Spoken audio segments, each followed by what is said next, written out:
નમો લોહે સૌહરિહંતાણમ નમો લોહે સૌવિદાનમ નમો લોહે સૌઆયર્યાણમ નમો લોહે સૌજયાણમ નમો લોહે સૌત્રિકાવતી સાવણમ ઓમકારમેન્દુ સંયુક્ત નિત્યમ જયંતિ યોગિના કામદમ ઔષધમ સે ઓંકારાય નમો નમઃ મંગલમ ભગવાન મંગલમ ગૌતમો મંગલમ કુંકુંડાર્યો વિજેન્દ્રમોષ મંગલમ નમઃ સમરિસારાય સ્વાનુભૂત્યા ચકાસ્તે ચિત્ત સ્વભાવાય ભવાય સર્વમાં વિભાવ નિયુત નિરાકાર. શ્રીમદ નેમિચંદ્ર સિદ્ધાંતિ દેવ રચિત દ્રવ્ય સંગ્રહનો સ્વાધ્યાય આપણે કરી રહ્યા છીએ. એમાં બૃહદ દ્રવ્ય સંગ્રહની ગાથા 48નો સ્વાધ્યાય શરૂ કર્યો છે. આ ગાથા આપણે શાસ્ત્રમાંથી કરી છે. તે પછીથી પૂજ્ય બ્રહ્મદેવજીની ટીકાનો ઘણો ભાગ કર્યો છે. શેષ ભાગ છે તે આજે પૂરો કરીએ છીએ અને પછી પૂજ્ય ગુરુદેવ કાંજી સ્વામીએ જે વિસ્તાર કર્યો છે તે લઈશું.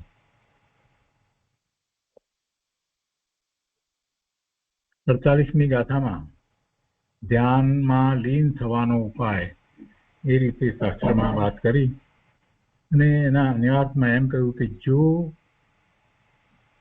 વિચિત્ર અર્થાત અનેક પ્રકારના ધ્યાનની પ્રાપ્તિ કરવા માટે ચિત્તને સ્થિર કરવા ચાહતા હો તો ઇષ્ટ અને અનિષ્ટ પદાર્થોમાં મોહ ન કરો, રાગ ન કરો અને દ્વેષ ન કરો.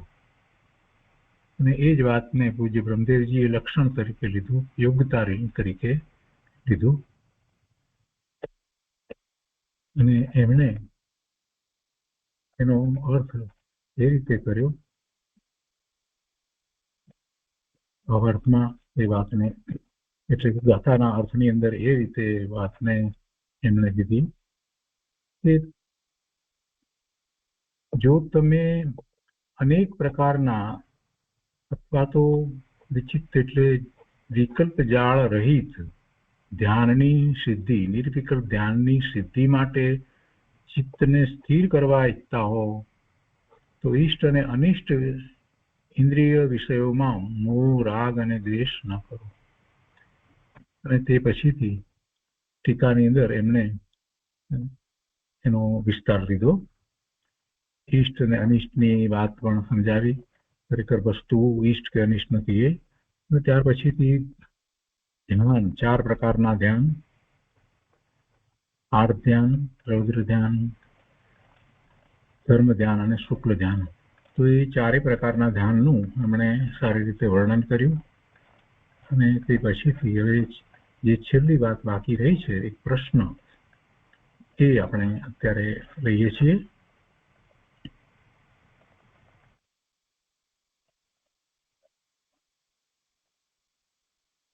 એમાં મૂળ વાત એ રીતે લીધી કે હવે ધ્યાનના પ્રતિબંધક મોહ, રાગ અને દ્વેષનું સ્વરૂપ કહે છે. તો શુદ્ધ આત્મા આદિ તત્વોમાં વિપરીત અભિપ્રાય ઉત્પન્ન કરનાર તે મોહ, દર્શન મોહ અથવા મિથ્યાત્વ છે.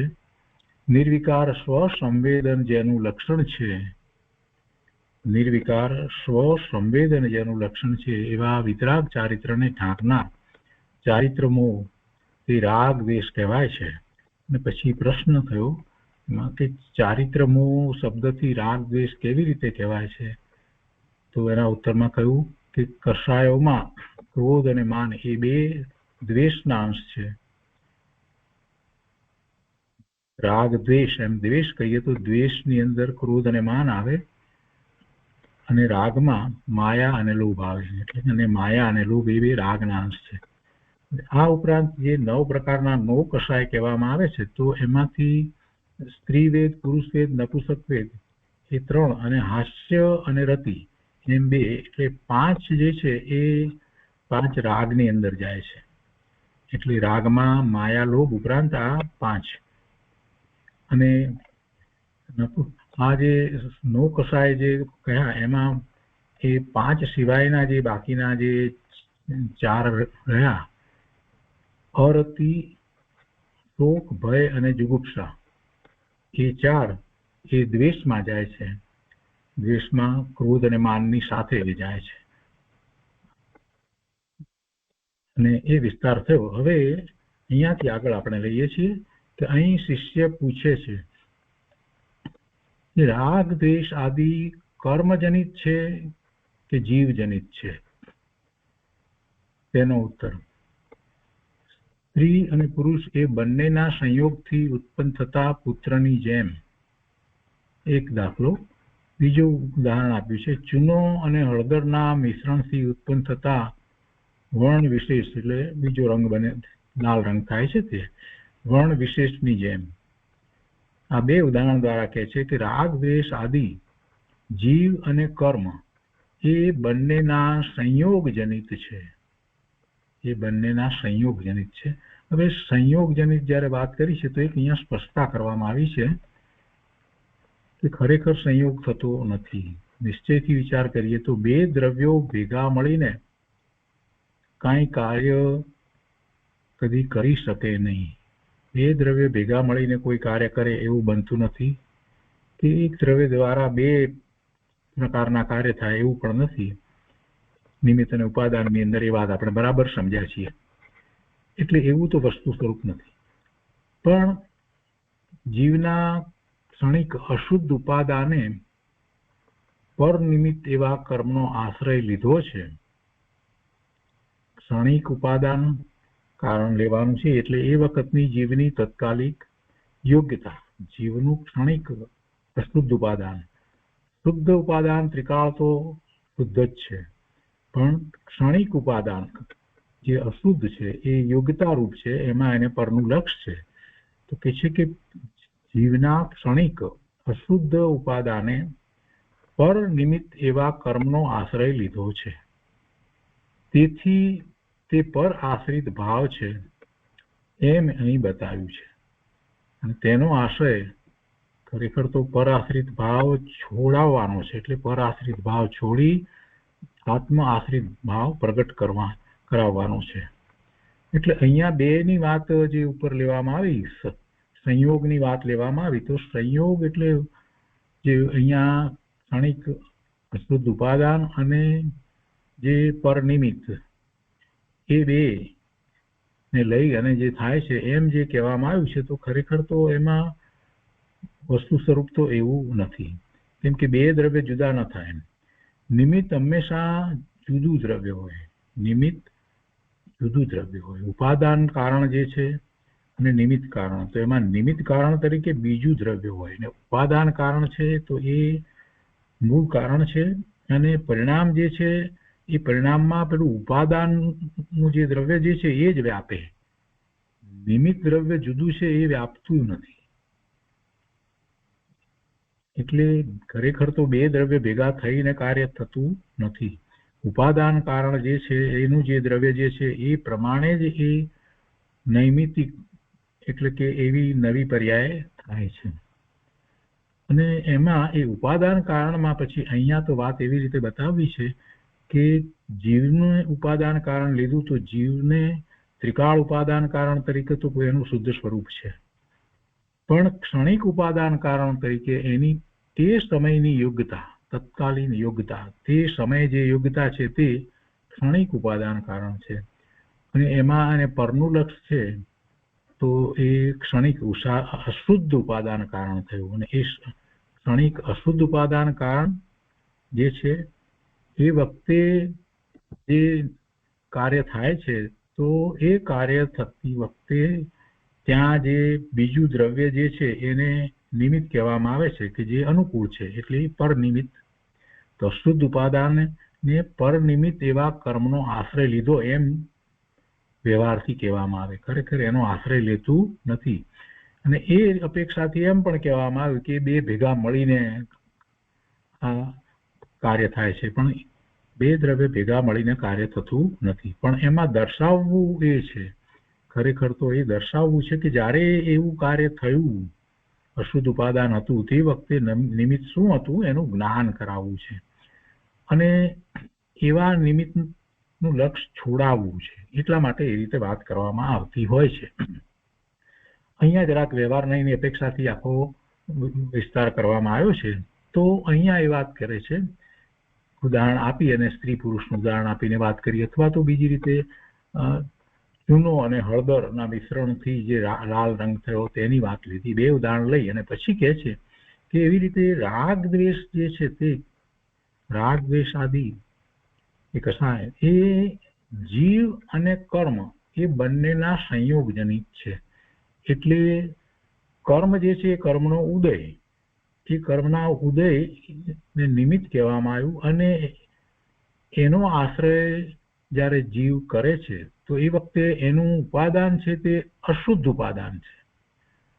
એનું ત્રિકાળ ઉપાદાન કારણ જે કહીએ જીવ તો ત્રિકાળ તો શુદ્ધ જ છે, પણ ત્રિકાળ શુદ્ધ ઉપાદાન હોવા છતાં એ સમયે એનો ઉપયોગ જે તરફ ગયો છે એટલે કે સ્વ તરફ નથી અને પર તરફ ઉપયોગ છે તો એ ક્ષણિક ઉપાદાન કારણ અશુદ્ધ કહેવાય.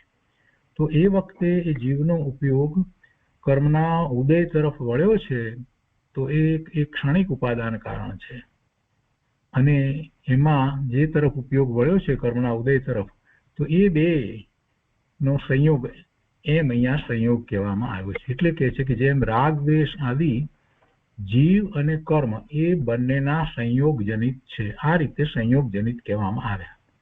નિશ્ચય નહીંથી સંયોગજનિત નથી. હવે કહે છે કે નયની વિવક્ષા પ્રમાણે, આ સમજ્યા પછી હવે આપણે નય સમજ્યા છીએ એટલે નયની વિવક્ષા પ્રમાણે વિવક્ષિત એક દેશ શુદ્ધ નિશ્ચય નહીંથી રાગ દ્વેષ કર્મજનિત કહેવાય છે. કેમ કે શુદ્ધ નિશ્ચય નહીંથી બે શબ્દ મૂક્યા છે, નિશ્ચય નહીંથી નહીં પરંતુ શુદ્ધ નિશ્ચય નહીંથી, બે શુદ્ધ અને નિશ્ચય નહીં. તો શુદ્ધ નિશ્ચય નહીંથી રાગ અને દ્વેષ આત્માના કોઈ ગુણને કારણે થતા નથી એટલે અને આત્માનો એવો સ્વભાવ નથી એટલે એ કર્મજનિત કહેવાય છે. અને અશુદ્ધ નિશ્ચય નહીંથી, અશુદ્ધ નિશ્ચય નહીંથી એ જીવજનિત કહેવાય છે. કેમ કે પરિણામ તો એ જીવના છે ને, ભલે વિકારી પરિણામ થયા, રાગ દ્વેષના પરિણામ થયા, પણ એ પરિણામ તો જીવની પર્યાયમાં થયા છે એટલે એ નિશ્ચય નહીંથી જીવજનિત છે. પણ એ નિશ્ચય નહીં કેવો છે? એ અશુદ્ધ છે. અશુદ્ધ નિશ્ચય નહીંથી જીવના છે. જ્યારે શુદ્ધ નિશ્ચય નહીંથી એ જીવના નથી તો પછી કોના કહેવાય? એટલે એને કર્મજનિત કહેવામાં આવ્યા. અને સમયસારમાં એ શૈલીથી આખી વાત કરવામાં આવી છે કે એ જે પરિણામ અશુદ્ધ ભાવે જ્યારે જીવ હોય છે, જ્યારે એનું ઉપાદાન કારણ અશુદ્ધ છે, ક્ષણિક છે, ત્યારે જે પરિણામ થઈ રહ્યા છે બધા પરિણામને ત્યાં સમયસારમાં કર્મજનિત કહી દીધા છે. એમ એટલા માટે કર્યું છે કે ત્યાં દ્રષ્ટિનો વિષય જે છે, જે ત્રિકાળ ઉપાદાન કારણ જે શુદ્ધ જે છે એની મુખ્યતાથી વાત કરવી છે, એને દર્શાવવો છે અને એનો નિર્ણય કરાવવો છે કે તારું ઉપાદાન કારણ ત્રિકાળ શુદ્ધ જ છે, શુદ્ધ જ છે, એમાં કોઈ મલિનતા છે જ નહીં અને એનું લક્ષ્ય કરતા નિર્મળ પરિણામ થાય છે. એટલે સમયસારમાં એ બધા ને જે અશુદ્ધ નિશ્ચય નહીંથી જે વસ્તુ જે કહેવામાં આવી છે એના ઠેકાણે શુદ્ધ નિશ્ચય નહીંથી એ બધાને એ કર્મજનિત કહી દીધા. જીવના જ પરિણામ પણ એને કર્મજનિત કહી દીધા. પણ પ્રવચનસારની અપેક્ષાથી વિચાર કરીએ, જ્ઞાન પ્રધાન કથનથી વિચાર કરીએ, દ્રષ્ટિ પ્રધાન કથનને બદલે જ્ઞાન પ્રધાન કથનથી વિચાર કરીએ તો એ જીવના પરિણામ છે અને જીવના પરિણામ છે એટલે જ જીવને એવા આશ્રવ થાય છે, ભાવ આશ્રવ થાય છે અને ભાવ બંધ થાય છે અને એની સામે એ દ્રવ્ય આશ્રવ ને દ્રવ્ય બંધ થાય છે અને એટલે જ એ જીવ ભવના ભ્રમણ કરે છે, સંસારમાં રખડે છે. એટલે એ આખું જ્ઞાન પ્રધાન કથન છે. પણ સમયસારમાં દ્રષ્ટિની મુખ્યતાથી દ્રષ્ટિ પ્રધાન કથનની અંદર ત્યાં એ બધાને શુદ્ધ નિશ્ચય નહીંથી રાગ દ્વેષ જે છે એ બધાને કર્મજનિત કહેવાયા છે. એ બધા કર્મજનિત છે, કર્મથી થતા કહેવાય છે. અને અશુદ્ધ નિશ્ચય નહીંથી જીવજનિત કહેવાય છે. હવે જે જ્ઞાન અપેક્ષા એ કથન જે પ્રવચનસારમાં જેમ છે તેમ કરવામાં આવ્યું છે તો એને એ નયની અપેક્ષાથી વિચાર કરીએ તો એ અશુદ્ધ નિશ્ચય નહીંથી જીવજનિત કહેવાય છે. કેમ કે જીવનો સ્વભાવ એવો નથી ને છતાં એવા પરિણામ થયા છે એટલે એને અશુદ્ધ કહેવામાં આવ્યા. એટલે અશુદ્ધ છે તો નિશ્ચય નહીંથી, તો અશુદ્ધ નિશ્ચય નહીંથી જીવ જનિત કહેવાય છે. તો આ નય વિવક્ષા થઈ, આ નયની વાત આપણે સ્પષ્ટ કરી. હવે અહીંયા કહે છે કે આ અશુદ્ધ નિશ્ચય નય શુદ્ધ નિશ્ચય નયની અપેક્ષાએ વ્યવહાર જ છે. જે અશુદ્ધ નિશ્ચય નયથી જે વાત કરવામાં આવી એને શુદ્ધ નિશ્ચય નયની અપેક્ષાએ વિચારીએ તો એ પણ વ્યવહારમાં જાય. એ બધો વ્યવહાર કહેવાય કે જીવને રાગ દ્વેષના પરિણામ થાય છે, એને વ્યવહાર કહેવામાં આવ્યો. એટલે દ્રવ્ય દ્રષ્ટિ કરાવી છે ત્યારે શુદ્ધ નિશ્ચય નયની મુખ્યતાથી વાત કરવામાં આવે અને એવો પ્રશ્ન પણ કરવામાં આવે તો પછી એનો ઉત્તર એમ જ અપાય કે એ બધો વ્યવહાર છે એમ કરી અને એને ગૌણ કરી દેવામાં આવે છે. કાઢી નાખવામાં નથી આવતા, પણ એને ગૌણ કરવામાં આવે છે. આ વાત મહત્વની છે અહીંયા. તો પાછો પ્રશ્ન અહીંયા કર્યો કે સાક્ષાત શુદ્ધ નિશ્ચય નયથી આ રાગ દ્વેષ કોના છે એમ અમે પૂછીએ છીએ. હવે અહીંયા પ્રશ્ન બદલ્યો એને. પ્રશ્નકારે પ્રશ્ન શું કર્યો કે સાક્ષાત શુદ્ધ નિશ્ચય નયથી આ રાગ દ્વેષ કોના છે એને સાક્ષાત મૂક્યું એમ અમે પૂછીએ છીએ. એટલે તમે જે આ નય વિવક્ષાથી બધું સમજાવ્યું એ તો બરાબર છે, પણ હવે ચોખ્ખી વાત કરો એમ કોઈ કહે ને તો કહે છે કે સાક્ષાત શુદ્ધ નિશ્ચય નયથી રાગ દ્વેષ કોના છે એમ અમે પૂછીએ છીએ. તો એના ઉત્તરમાં પછી શું કહે? જે કહેવાનું હતું એ નય દ્વારા તો સમજાવ્યું, કેમ કે વસ્તુનું સ્વરૂપ અનેકાંત સ્વરૂપ છે તો અનેકાંત દ્વારા જ સમજાવી શકાય. એને એકાંતે કેવી રીતે કહેવાય? એટલે ઉત્તરમાં પણ એમ જ કહ્યું છે કે સાક્ષાત શુદ્ધ નિશ્ચય નયથી સ્ત્રી અને પુરુષના સંયોગ રહિત પુત્રની જેમ અને ચૂના અને હળદરના સંયોગ રહિત રંગ વિશેષની જેમ તેમની રાગ દ્વેષ આદિની ઉત્પત્તિ જ નથી, તો કઈ રીતે ઉત્તર આપીએ? તો એનો તો ઉત્તર આપી શકાય નહીં. જ્યારે એમ વસ્તુનું સ્વરૂપ નથી તો પછી એનો સાક્ષાત તરીકે શું ઉત્તર અપાય?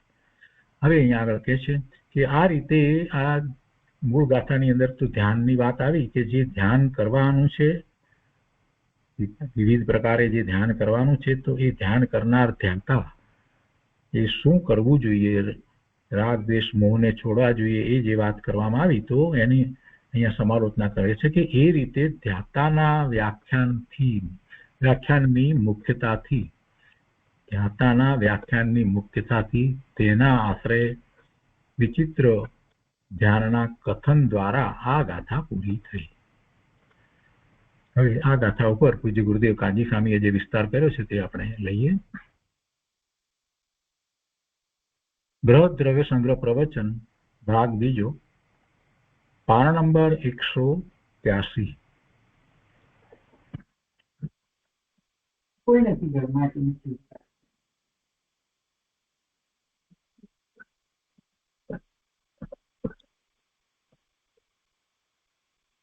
અહીંયા 48મી ગાથામાં કુપુદઘાત તરીકે પૂજ્ય ગુરુદેવ કહે છે કે હવે ધ્યાન કરવા વાળા પુરુષનું લક્ષણ કહે છે. એટલે ગુરુદેવે પણ એ જ રીતે લીધું છે.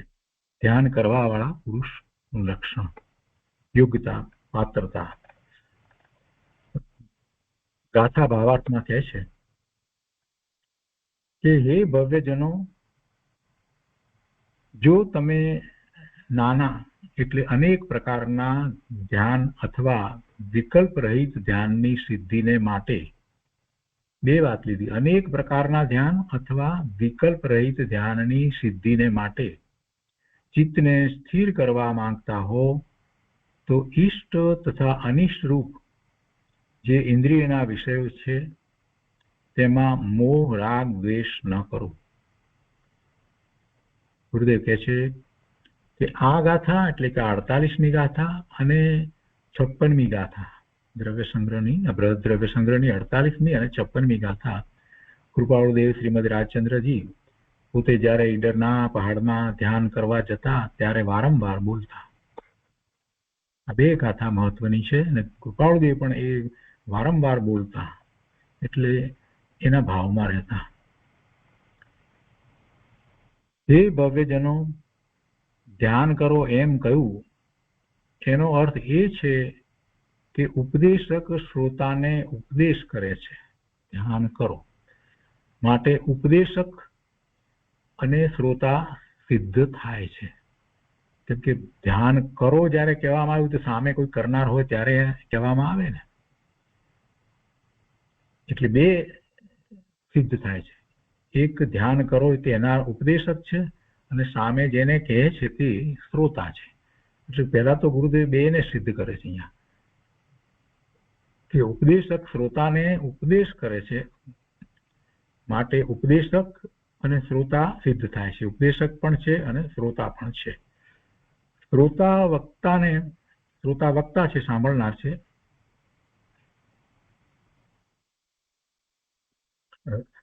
શ્રોતા સાંભળનાર છે અને એ વક્તાને સાંભળે છે. શ્રોતા વક્તાને પ્રેમથી સાંભળે છે. વક્તા જે ઉપદેશક છે તે વક્તા છે, કહેનાર છે, અને શ્રોતા છે તે સાંભળનાર છે. એટલે શ્રોતા સાંભળનાર છે એ વક્તાને ઉપદેશકને પ્રેમથી સાંભળે છે. વક્તા જે ઉપદેશક છે એ કહે છે કે પર તરફની રુચિ બદલાવીને સ્વ તરફની રુચિ કરો. હવે વક્તાપણું ઉપદેશકપણું ખરેખર જોઈએ તો છઠ્ઠા ગુણસ્થાને હોય છે. એટલે મુનિ દશા હોય, સાતમું ગુણસ્થાન આવ્યું હોય, એ જ્યારે સવિકલ્પ દશામાં હોય એ જ એવો ઉપદેશ આપી શકે. અને એમાં જ્યારે ધ્યાનની વાત આવે તો એવા સાતમા ગુણસ્થાને મુનિ દશામાં જેમને આત્માનું ધ્યાન થયું છે એ ધ્યાન માટેનો ઉપદેશ આપી શકે. અને એને સાંભળનાર જે શ્રોતા જે છે એ પણ એવો હોવો જોઈએ. એટલે એની યોગ્યતા કેવી હોય એ માટે આ કહેવામાં આવ્યું છે કે તારે રાગ દ્વેષ મોહનો ત્યાગ કરી અને નિર્વિકલ્પ ધ્યાનનો પુરુષાર્થ કરવો જોઈએ. વાત તો આટલી કહેવી છે. તો અહીંયા ગુરુદેવે એ બંનેને પહેલા તો સિદ્ધ કર્યા છે કે આવું વસ્તુનું સ્વરૂપ છે. શ્રોતા છે અને સામે એને ઉપદેશ આપનાર એવા વક્તા ઉપદેશક પણ છે. અને એમાં ધ્યાન માટેનો ઉપદેશ આપે છે તો એમણે પોતે ધ્યાન કર્યું હોય તો જ આપી શકે, એ સિવાય તો આપી શકે નહીં. એટલે આવું ઉપદેશકપણું જે છઠ્ઠા ગુણસ્થાનની દશાની અંદર જે હોય છે એ કોઈ કલ્પિત વાત નથી. એવો ઉપદેશ પણ આપવામાં આવે છે. ગુરુ એવા આચાર્ય ભગવાન હોય એ એવા એમના શિષ્યને એ રીતે ઉપદેશ આપે છે. આ વાત અહીંયા ગુરુદેવ કહે છે કે શ્રોતા વક્તાને પ્રેમથી સાંભળે છે. વક્તા કહે છે કે પર તરફની રુચિ બદલાવીને સ્વ તરફની રુચિ કરો. તે ઉપરથી શિષ્યને જ્ઞાન થયું છે. શિષ્ય જે છે તે સાંભળનાર છે, શ્રોતા છે, અને જે ઉપદેશક વક્તા છે તે ગુરુ છે.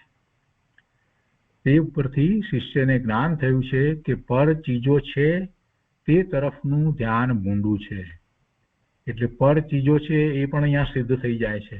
અને એ તરફ જીવ લક્ષ કરે છે, એમાં એ તરફ એકાગ્રતા કરે છે, એ તરફ રોકાઈ રહે છે, એ તરફનું એનું વલણ છે, એ બધું ભૂંડું ધ્યાન છે. અને તે પલટીને સાચું ધ્યાન થઈ શકે છે. કેમ કે ઉપદેશક અનુભવપૂર્વક કહે છે એટલે એનો અર્થ એ થયો કે એવું સાચું ધ્યાન થઈ શકે છે, એવું નિર્વિકલ્પ ધ્યાન થઈ શકે છે, એવું રાગ દ્વેષ મોહ રહિત ધ્યાન થઈ શકે છે. ત્યારે જ ઉપદેશક એ વાત કરે ને. એટલે કહે છે કે તે પલટી સાચું ધ્યાન થઈ શકે છે અને ત્રિકાળી સ્વભાવ નિત્ય રહે છે. ગુરુ કહે છે કે સાચી દશા કરવા માંગતો હો તો આત્માનું ધ્યાન કરો. સાચી દશા કરવા માંગતા હો તો તમે બધા જે સામે બેઠા છે બધાને લાગુ પડે છે. અને એક છે શિષ્ય તો એને પણ કહે છે કે જો સાચી દશા કરવા માંગતો હો તો તું આત્માનું ધ્યાન કર. શિષ્ય શ્રવણ કરવા આવ્યો છે, ગુરુ તેને ઘેર સંભળાવવા જતા નથી. એટલે કે જે રુચિપૂર્વક, જેને શ્રદ્ધા છે કે ગુરુ જે વાત કરે છે બરાબર જ છે, એને માટે જ આ વાત છે. તારે સ્વરૂપમાં સ્થિર થવાની ભાવના હોય તો ધ્યાન કર. અમે બળજોરીથી કહેતા નથી. સ્થિર થવાની ભાવના હોય તો ધ્યાન કર. સ્વરૂપમાં સ્થિર થવાની ભાવના હોય તો ધ્યાન કર. અમે બળજોરથી કહેતા નથી. પર પદાર્થોની રુચિ કરીને તું એકાગ્ર થયો છે તેના બદલે સ્વભાવની રુચિ કરવા માંગતો હો તો અમે કહીએ છીએ તેમ કર. આગળ કહે છે કે જ્ઞાયક ચૈતન્ય છે તે તરફની એકાગ્રતાથી નિર્મળતા અનેક પ્રકારની થાય માટે નાના પ્રકાર કયા છે. અનેક પ્રકાર એટલે નાના પ્રકાર. અને શુભાશુભ લાગણીથી રહિત આત્માની એકાગ્રતા માટે ચિત્તને સ્વભાવ તરફ સ્થિર કરવા માંગતો હો તો અહીં ધ્યાન એટલે ચારિત્ર્યની વાત છે. તો આ અમે કહીએ છીએ તેમ તું રાગ દ્વેષ મોહ છોડી અને સ્વરૂપનું લક્ષ કર અને ધ્યાન કર. તો અહીંયા જે ધ્યાનની વાત છે એટલે ગુરુદેવ કહે છે કે અહીંયા ધ્યાન એટલે ચારિત્ર્યની વાત છે.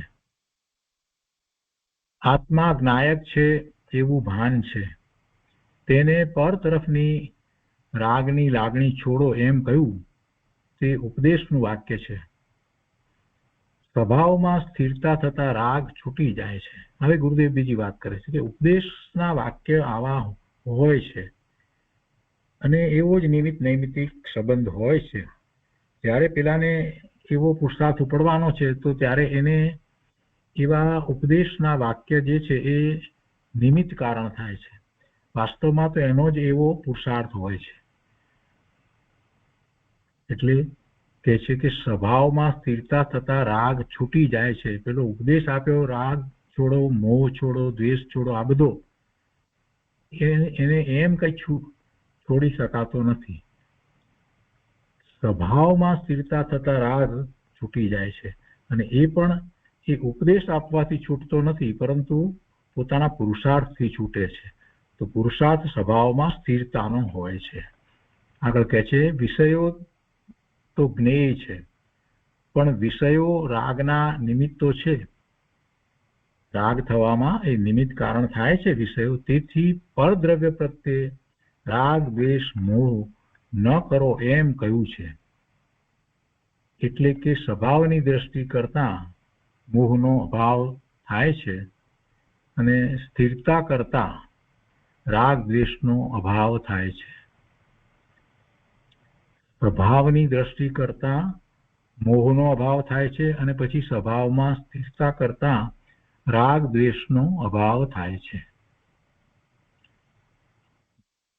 દ્રષ્ટિ સ્વરૂપની કરવામાં આવે, સ્વભાવની દ્રષ્ટિ કરીએ એટલે પહેલા દર્શન મોહની જાય અને એમાં જેટલી સ્થિરતા થાય એ પ્રમાણમાં એને રાગ દ્વેષનો અભાવ થાય. પણ પહેલી વખતે પણ જ્યારે એને સ્વભાવની દ્રષ્ટિ થાય છે તો ત્યારે એને અનંતાનુબંધી જાય છે અને પછી જેમ જેમ જેમ જેમ સ્વભાવમાં વિશેષ વિશેષ સ્થિરતા કરે છે એમ એને આખો ચારિત્રનો પુરુષાર્થ થાય છે. એટલે કે એને ચારિત્ર મોહનીય કર્મની પ્રકૃતિઓ જે આપણે ચાર પ્રકારે જે કહીએ છીએ તે બધી ક્રમે જાય છે, એનો અભાવ થતો જાય છે.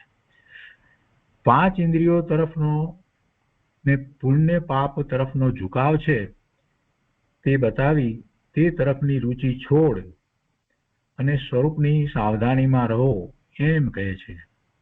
હવે વ્યાખ્યાર્થમાં ગુરુદેવ વધારે વાત કરે છે. રાગ દ્વેષ છોડવાનું કહ્યું તે રાગ ત્રિકાળી સ્વભાવમાં નથી, દ્વેષ પણ ત્રિકાળી સ્વભાવમાં નથી, તો તે છોડવાનું કહે છે. હવે પોતાની પાસે છે નહીં એને કેવી રીતે છોડે, એનો ત્યાગ કેવી રીતે કરે? ત્રિકાળી સ્વભાવમાં તો રાગ પણ નથી ને દ્વેષ પણ નથી, મોહ પણ નથી, કાંઈ નથી, તો પછી એને છોડવાની વાત કેમ કરી? રાગ દ્વેષ છોડવાનું કહ્યું. જે રાગ ત્રિકાળી સ્વભાવમાં નથી તે છોડવાનું કહે છે. સ્વભાવ મોહ રાગ દ્વેષ રહિત છે એવું નક્કી કરેલ છે. તેમાં એકાગ્રતા કરતા રાગ દ્વેષની ઉત્પત્તિ થતી નથી, તેથી રાગ દ્વેષ છોડ એમ ઉપદેશ આપ્યો છે.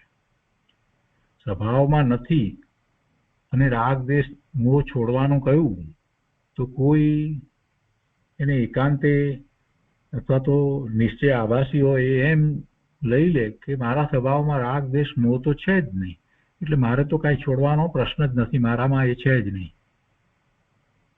તો એમ નથી. સ્વભાવમાં નથી, પણ સ્વભાવની જે દ્રષ્ટિ કરે છે એને એ પર્યાયમાં એ રાગ દ્વેષ મોહના પરિણામ થતા નથી. પણ જે સ્વભાવની દ્રષ્ટિ નથી કરતો એને ભલે સ્વભાવ એનો ત્રિકાળ શુદ્ધ હોય છતાં પણ એને પર્યાયમાં મલિનતા અશુદ્ધતા થઈ જ રહી છે. સમયે સમયે એની પર્યાય એવી મલિન જ થઈ રહી છે. એટલે એવા નિશ્ચય આભાસી થવાની જરૂર નથી કે હું તો ત્રિકાળ શુદ્ધ જ છું. શુદ્ધ છે એ તો વસ્તુ સ્વરૂપ શુદ્ધ છે, પણ પ્રગટ પર્યાયમાં મલિનતા છે. વસ્તુ અપેક્ષાએ શુદ્ધ છે, સિદ્ધ સમાન છે, પણ પર્યાય અપેક્ષાએ તો મલિનતા છે. તો એ વાતને અહીંયા ગુરુદેવે સમજાવી દીધી કે સ્વભાવ મોહ રાગ દ્વેષ રહિત છે એવું નક્કી કરેલ છે. એટલે એવો પાકો નિર્ણય જેને થયો છે તો એ એવા સ્વભાવમાં એકાગ્રતા કરતા એને રાગ દ્વેષની ઉત્પત્તિ થતી નથી. તેથી રાગ દ્વેષ છોડ એમ ઉપદેશ આપ્યો છે. ચૈતન્ય ધ્રુવમાં એક સમયનો સંસાર નથી. રાગ દ્વેષ એ તો જીવનો સંસાર છે. એ ચૈતન્ય ધ્રુવ વસ્તુ ત્રિકાળી શુદ્ધ છે, એમાં એ નથી. જો તેમાં હોય તો સંસાર છૂટી શકે નહીં. સમસ્ત મોહ રાગ દ્વેષના વિકલ્પથી રહિત પરમ આત્મા છે. પ્રથમથી જ વાત નક્કી કરે છે. પર્યાય બુદ્ધિ છોડ્યા વિના સ્વભાવ બુદ્ધિ થાય નહીં. સ્વભાવ બુદ્ધિ થયા વિના ધ્યાન કે ચારિત્ર થાય નહીં. પહેલી વાત છે, પર્યાય બુદ્ધિ છોડ્યા વિના સ્વભાવ બુદ્ધિ થાય નહીં, અને સ્વભાવ બુદ્ધિ થયા વિના ધ્યાન કે ચારિત્ર થાય નહીં. શરીર કર્મ તો પર છે. રાગ દ્વેષ પણ આત્માનું સ્વરૂપ નથી. આત્મા શુદ્ધ ચિદાનંદ છે. સંસાર ઉદય ભાવનો આત્મામાં અભાવ છે. સંસારનો આત્મામાં ભાવ છે એનો અર્થ એ થયો કે આજે આ ઉદય ભાવ જે છે શુભાશુભ ભાવ એનો આત્મામાં અભાવ છે, એ આત્મામાં નથી. સંસાર પર્યાયમાં એક સમય પૂરતો છે. સંસાર છે અને એ પર્યાયમાં છે. ત્રિકાળી વસ્તુ ધ્રુવમાં નથી અને એ એક સમય પૂરતો છે. એ બીજા સમયે બદલી અને એને નિર્મળ પરિણામ પણ થવા લાગે. એટલે જે સમય છે તે સમય, એટલે દરેક સમયે એક એક સમયનો એ સંસાર છે. સંસાર પર્યાય રૂપે છે અને એક એક સમયનો છે. સંસાર પર્યાયમાં એક સમય પૂરતો છે. એકી સાથે વધારે સમયનો સંસાર કહી શકાય નહીં. નહીતર તો પછી જ્યાં સુધી એ બધી પર્યાય પૂરી ન થાય ત્યાં સુધી કોઈ જેવી સમ્યક્ત જ પ્રગટ કરી ન શકે.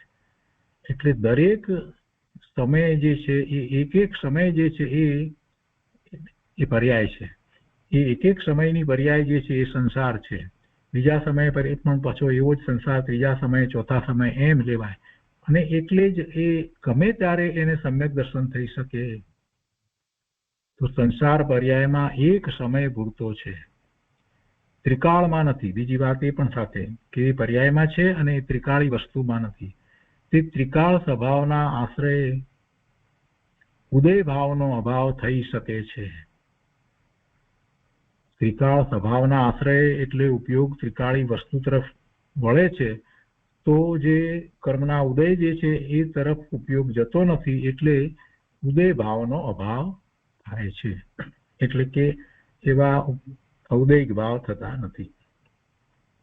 આત્મા જ્ઞાયક સ્વભાવી છે. તેની રુચિ જ્ઞાન અને રમણતા અને ભાવના કહે છે. તે ભાવનાથી ઉત્પન્ન થયેલ પરમ આનંદ છે. મોહ રાગ દ્વેષથી વિકલ્પ ઉત્પન્ન થાય છે અને સ્વભાવના શ્રદ્ધા જ્ઞાન રમણતાથી આનંદ થાય છે.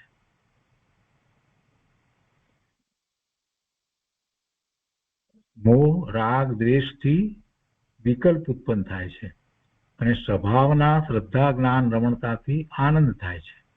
એવા પરમાનંદ રૂપ જે નવી દશા થઈ, સુખરૂપ દશા થઈ, તે લક્ષણ ધારક સુખ અમૃતમાં સ્થિર થવાનું કહે છે.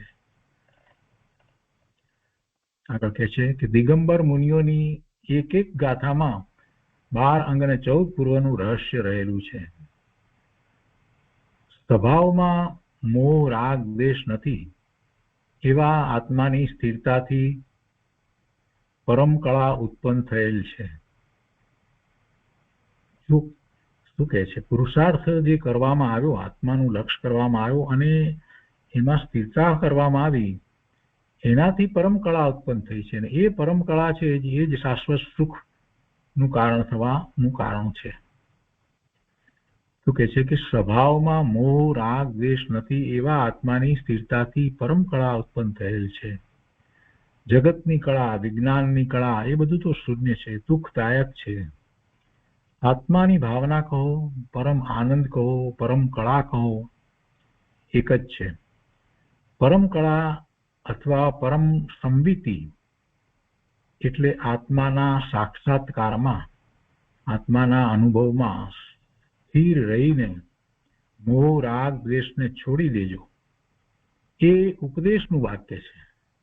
આમ કરજો એમ કહેવામાં આવ્યું ને, તો એ તો ઉપદેશનું વાક્ય છે.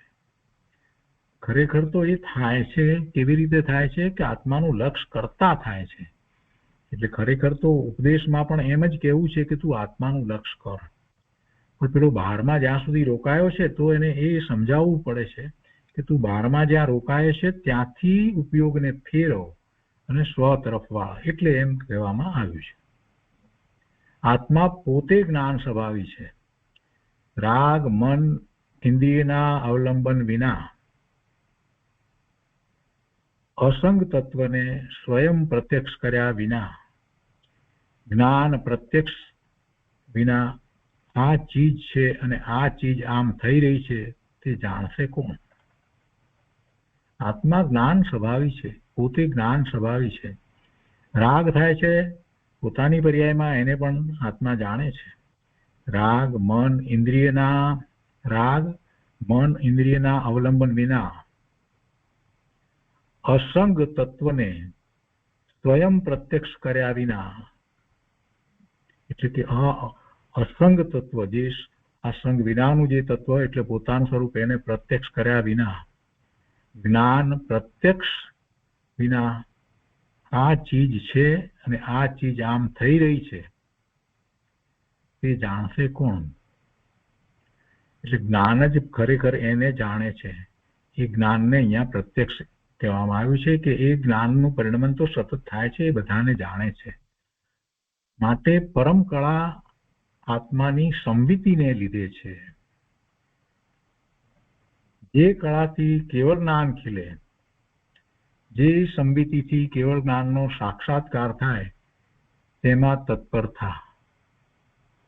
દેહમાં રહેલા આત્માને ઓળખી, તેની પ્રીતિ કરી, તેના આનંદની દશામાં સ્થિર થઈને હે ભવ્ય જીવો, મોહ રાગ દ્વેષને ન કરો.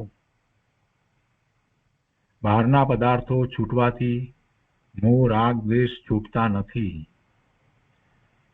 બધું છોડીને જંગલમાં ચાલ્યો જાય એટલે એ પદાર્થો પ્રત્યેનો મોહ કે રાગ કે દ્વેષ છૂટતા નથી. સ્વરૂપની રુચિ કરીને તેમાં સ્થિરતા કરતા એ મોહ રાગ દ્વેષ એ બધું છૂટી જાય છે.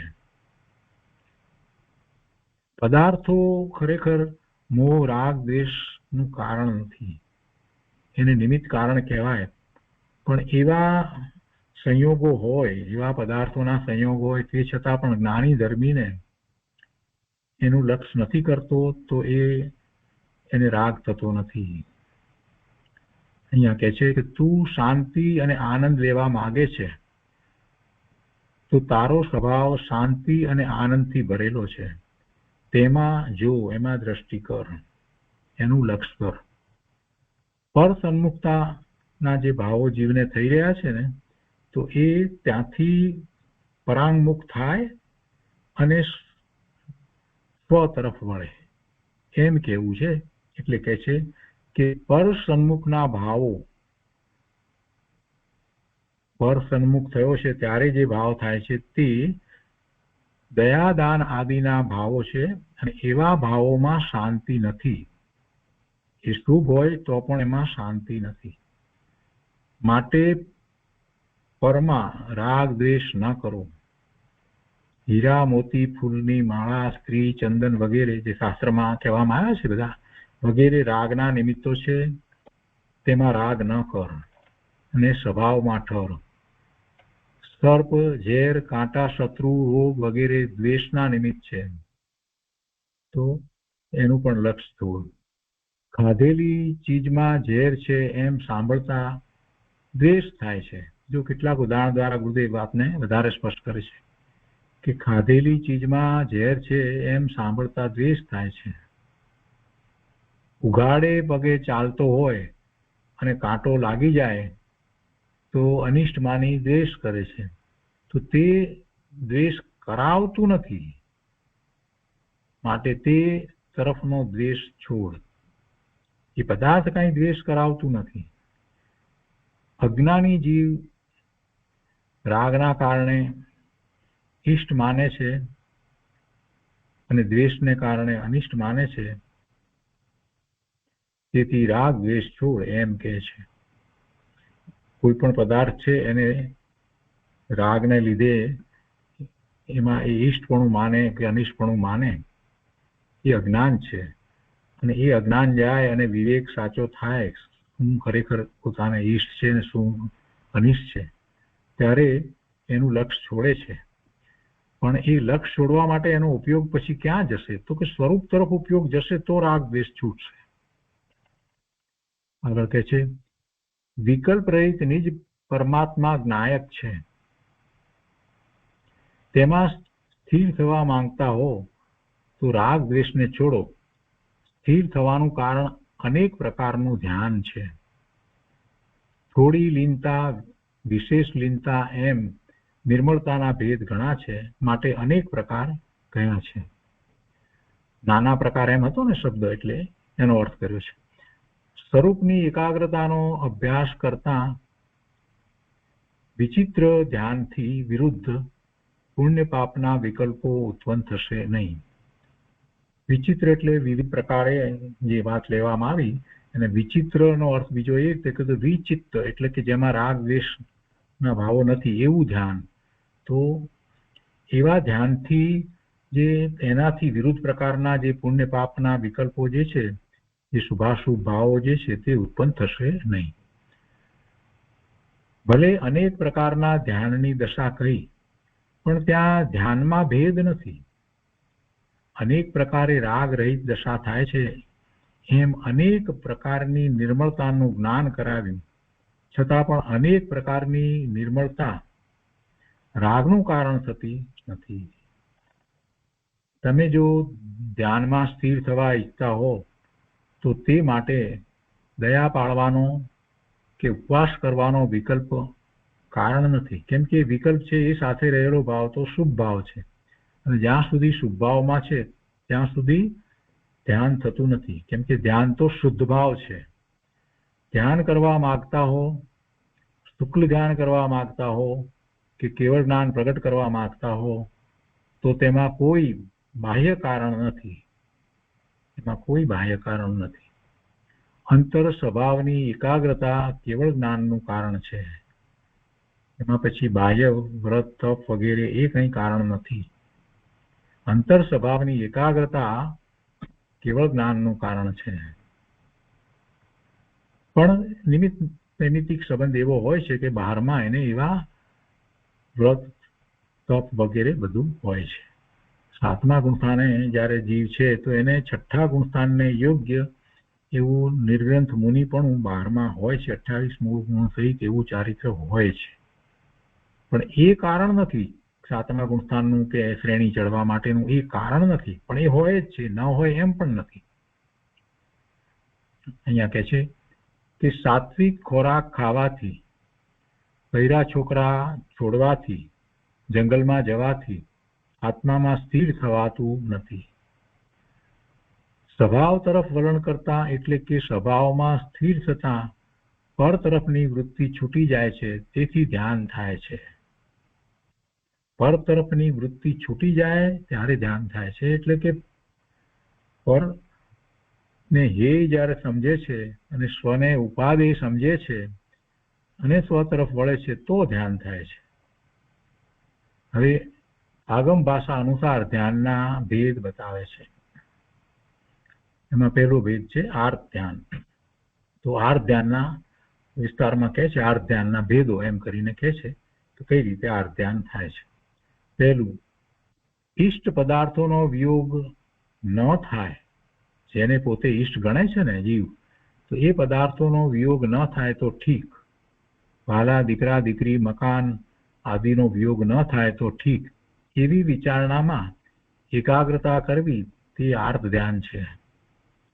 આ બધાનો વિયોગ ન થાય તો ઠીક એવી વિચારણામાં એકાગ્રતા કરવી એ પણ આર્ત ધ્યાન છે. બીજું, પ્રીતિ ન હોય તેવા દીકરા દીકરી મકાન મળે, એ કઈ પદાર્થો બીજું જે પણ મળે એવા સંયોગો મળે તો એ સંયોગ ન ઈચ્છવો તે આર્ત ધ્યાન છે. જે એને ઈષ્ટ ન લાગતા હોય, અનિષ્ટ લાગતા હોય, દુઃખનું કારણ લાગતા હોય, એનો સંયોગ ન ઈચ્છવો તે આર્ત ધ્યાન છે. જ્ઞાનીને જરા આર્ત ધ્યાન થાય છે, પણ એ વસ્તુને લીધે નહીં, પણ એને એ સમયે એવી પોતાની પુરુષાર્થની નબળાઈ છે. પણ અજ્ઞાની તો પરના કારણે ભૂંડા વિચાર થાય છે એમ માને છે. એ તો એમ માને છે કે જે આર્ત ધ્યાન થયું એ પેલું પરનું કારણ, એને લીધે થઈને આર્ત ધ્યાન થયું, એ અનિષ્ટ વસ્તુ આવી એટલે એને આર્ત ધ્યાન થયું. જ્ઞાની એમ નથી માનતા. ત્રીજું, કોઈને 6-12 માસ સુધી રોગ ચાલે, ઘણો લાંબો સમય સુધી રોગ ચાલે, તો તેની વિચારણા લંબાવવી તે આર્ત ધ્યાન છે. અનિષ્ટ માની તેમાં રોકાઈ જાય તે આર્ત ધ્યાન છે. જ્ઞાની નબળાઈથી રોકાઈ જાય છે, તેની મર્યાદા છે. અજ્ઞાનીને મર્યાદા નથી, એ મર્યાદા રહિતપણે એવા આર્ત ધ્યાન કરે છે.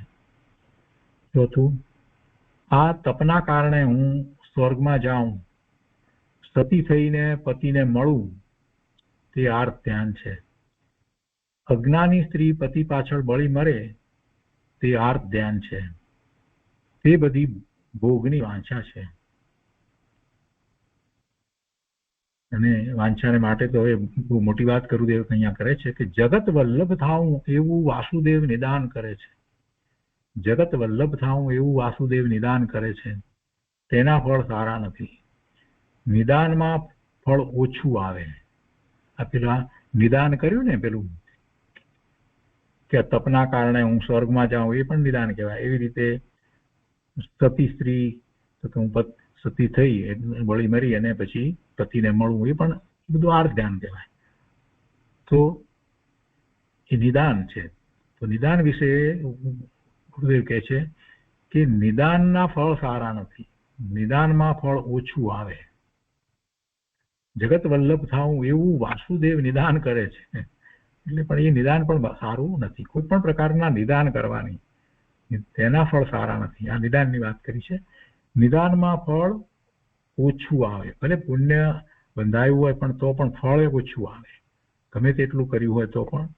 અને પાછું એમાં ક્યાંક પાપાનું બંધી પુણ્ય પણ આવી જાય. અહીંયા કહે છે કે શ્રી કૃષ્ણ બચપણથી બધાને પ્રિય થઈ પડેલા, તે નિદાનનું ફળ સારું નથી. એવા ભાવ કર્યા હોય એટલે બધાને પ્રિય થઈ પડ્યા હતા. ગુરુદેવ કહે છે કે નિદાનનું ફળ સારું નથી, નિદાન નહીં કરવા. આર્ત ધ્યાનમાં ચૈતન્યના પ્રાણ હણાય છે. પછી આર્ત ધ્યાનની વાત કરતા છેલ્લી વાત કરે છે કે આર્ત ધ્યાનમાં ચૈતન્યના પ્રાણ હણાય છે, એટલે સ્વભાવ ભાવનો ઘાત થાય છે. આર્ત ધ્યાન મિથ્યા દ્રષ્ટિથી માંડીને 6ઠ્ઠા ગુણસ્થાન સુધી હોય છે. મિથ્યા દ્રષ્ટિને ઘણું આર્ત ધ્યાન હોય છે અને મુનિને ઘણું ઓછું હોય છે. મિથ્યા દ્રષ્ટિ જેવું આર્ત ધ્યાન મુનિને હોતું નથી. જ્ઞાની પર પદાર્થને ઈષ્ટ અનિષ્ટ માની રાગ દ્વેષ કરતા નથી.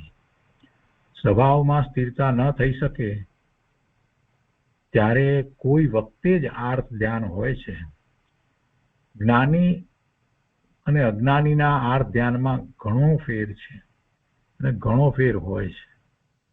જ્ઞાની અજ્ઞાની બંનેને રોગના કાળે આર્ત ધ્યાન થાય છે, પણ અજ્ઞાની પરને કારણે માને છે એટલે પછી આર્ત ધ્યાનની મર્યાદા રહેતી નથી. અમર્યાદા ધ્યાન પણ થાય. જ્ઞાની નબળાઈના કારણે માને છે. આગળ કહે છે કે કૃપાળુદેવ શ્રીમદ રાજચંદ્રજી એક પત્રમાં લખે છે કે પર્યાય જ્ઞાન ઉત્પન્ન થવા પ્રથમ જે જીવોને ઉપદેશકપણું વર્તતું હોય તે જીવોએ જે પ્રકારે વૈરાગ્ય ઉપશમ અને ભક્તિનું લક્ષ થાય તે પ્રકારે પ્રસંગ પ્રાપ્ત જીવોને ઉપદેશ આપવો ઘટે. શું કહ્યું છે કે પર્યાય જ્ઞાન એટલે સમ્યક જ્ઞાન છે. પર્યાય જ્ઞાન ઉત્પન્ન થવા પ્રથમ જે જીવોને ઉપદેશકપણું વર્તતું હોય તે જીવોએ જે પ્રકારે વૈરાગ્ય ઉપશમ અને ભક્તિનું લક્ષ થાય તે પ્રકારે પ્રસંગ પ્રાપ્ત જીવોને ઉપદેશ આપવો ઘટે. પર્યાય જ્ઞાનનો અર્થ સમ્યક જ્ઞાન સમજવું. એટલે પર્યાયમાં જે રાગ અને નિમિત્ત ભાસતા હતા તે પલટી અને પર્યાયમાં જ્ઞાન સ્વભાવી આત્મા ભાસે છે તે પર્યાય જ્ઞાન છે, એટલે એને સમ્યક જ્ઞાન કહ્યું. પર્યાયમાં જે રાગ અને નિમિત્ત ભાસતા હતા તે પલટી અને પર્યાયમાં જ્ઞાન સ્વભાવી આત્મા ભાસે છે, એટલે સ્વરૂપનું લક્ષ થયું ત્યારે જ આત્મા પર્યાયમાં એવી રીતે ભાસે ને, તો તે પર્યાય જ્ઞાન અને એ સમ્યક જ્ઞાન છે. જ્ઞાન સ્વભાવી આત્માને જાણતા રાગ અને નિમિત્તને જાણે તે પર્યાય જ્ઞાન છે. અને જે જ્ઞાન સ્વભાવે નહીં ભાળતા એકલા રાગ અને નિમિત્તને ભાળે છે તે પર્યાય બુદ્ધિ મિથ્યા જ્ઞાન છે. પર્યાય જ્ઞાન અને પર્યાય બુદ્ધિનો આ તફાવત છે. પર્યાય જ્ઞાન એટલે જે જ્ઞાન સ્વભાવે થયો છે એને પર્યાય એવી પ્રગટ થઈ છે એ પર્યાય જ્ઞાન એ સમ્યક જ્ઞાન છે. એ સમ્યક જ્ઞાનની પર્યાય છે. અને પર્યાય બુદ્ધિ તો આખી વસ્તુ જ જુદી છે. જે જ્ઞાન સ્વભાવને નહીં દેખતા નહીં ભાળતા એનું લક્ષ નહીં કરતા એકલા રાગ અને નિમિત્તને દેખે છે ભાળે છે એને જુએ છે તે પર્યાય બુદ્ધિ મિથ્યા જ્ઞાન છે. સવારમાં મોક્ષ માર્ગ પ્રકાશમાં આવ્યું હતું કે અજ્ઞાની પર પદાર્થને દેખું છું એમ માને છે તે ઉપર દ્રષ્ટિ હતી અને તેને લીધે રાગ દ્વેષ કરતો, પણ જ્ઞાનીને પરને લીધે રાગ દ્વેષ કે આર્ત ધ્યાન હોતા નથી. ત્યાં એ વખતે મોક્ષ માર્ગ પ્રકાશકની વાત હશે એટલે વાત લખી છે. પણ ગુરુદેવ કહે છે કે જ્ઞાનીને પરને લીધે રાગ દ્વેષ કે આર્ત ધ્યાન હોતા નથી. પોતાના પુરુષાર્થની નબળાઈને કારણે આર્ત ધ્યાન હોય, પરને લીધે એમને હોતું નથી. કેમ કે પરથી તો પોતે ભિન્ન થઈ ગયા છે, એમને ભેદ જ્ઞાન વર્તે છે કે પરમાં કોઈ ઈષ્ટ અનિષ્ટ બુદ્ધિ તો એ કરતા નથી. એટલે પછી પરને કારણે જ્ઞાનીને રાગ દ્વેષ થાય નહીં, આર્ત ધ્યાન થાય નહીં. અહીંયા કહે છે કે જેની દ્રષ્ટિ ઊંધી છે એવા મિથ્યા દ્રષ્ટિને આર્ત ધ્યાનથી તિર્યંજ ગતિનો બંધ પડે છે. મિથ્યા દ્રષ્ટિને આર્ત ધ્યાનથી તિર્યંજ ગતિનો બંધ પડે છે અને સમ્યક દર્શન થયા પછી અને પહેલા બેની રીતેનો વિચાર કરીએ ને એટલે કહે છે કે એને સમ્યક દર્શન થયા પહેલા કોઈને તિર્યંજ ગતિનો બંધ પડી ગયો હોય અને પછી એ સમ્યક દર્શન થાય, એમાં ભલે ક્ષાયિક સમ્યક દર્શન થાય તો પણ એ તિર્યંજ તો થાય પણ ભોગ ભૂમિમાં તિર્યંજ થાય. અને તે સિવાયના અન્ય જે સમ્યક દ્રષ્ટિ જીવ છે તેને આર્ત ધ્યાન થવા છતાં તિર્યંજ ગતિનો બંધ થતો નથી. કારણ કે એને આત્માનો સત્કાર અને બહુમાન છે. અને આગળ સમ્યક દ્રષ્ટિને પછી રૌદ્ર ધ્યાનની વાત કરશે. તો એ પછીથી આવશે રૌદ્ર ધ્યાન વખતે. અહીંયા એક વાત આગળ લીધી છે કે અંજના સતી સગર્ભા હતા, જ્ઞાની હતા, રુદન કરે છે, આર્ત ધ્યાન વર્તે છે, છતાં ભાન છે કે અમે જ્ઞાની છીએ, નબળાઈથી આર્ત ધ્યાન થઈ જાય છે, છતાં પંચમ ગુણસ્થાન ખસતું નથી. બીજું ઉદાહરણ છે, સીતાજીને જંગલમાં મોકલે છે, ત્યાં તેમને સારથી રામચંદ્રજીનો હુકમ કહે છે, ત્યારે સીતાજી કહે છે કે રામને કહેજે મને છોડી પણ આત્માના ધર્મને ન છોડે. પછી જંગલમાં એકલા રુદન કરે છે, પણ આત્માનું ભાન છે. આર્ત ધ્યાન થવા છતાં તિર્યંજ ગતિનો બંધ પડતો નથી. જે સંકલેશ પરિણામથી તિર્યંજ ગતિ બંધાય એવા સંકલેશ પરિણામ જ્ઞાન સ્વભાવની પ્રતીતિ હોવાને લીધે જ્ઞાનીને થતા નથી. તિર્યંજ ગતિને માટે જેવા સંકલેશ પરિણામ થવા જોઈએ એવા પરિણામ સમ્યક દ્રષ્ટિને થતા નથી. સમ્યક દર્શન થયા પછી આર્ત ધ્યાન થાય તો પણ એવા પરિણામ થતા નથી. જ્ઞાન સ્વભાવની પ્રતીતિ હોવાને લીધે જ્ઞાનીને એવા પરિણામ થતા નથી. માટે તિર્યંજ ગતિનો બંધ આર્ત ધ્યાન હોવા છતાં જ્ઞાનીને પડતો નથી. તો એ દિવસનું પ્રવચન પૂરું થયું અને હવે આગળ રૌદ્ર ધ્યાનની વાત ગુરુદેવ કરશે. આજનો સ્વાધ્યાય આપણે અહીંયા સુધી રાખીએ છીએ.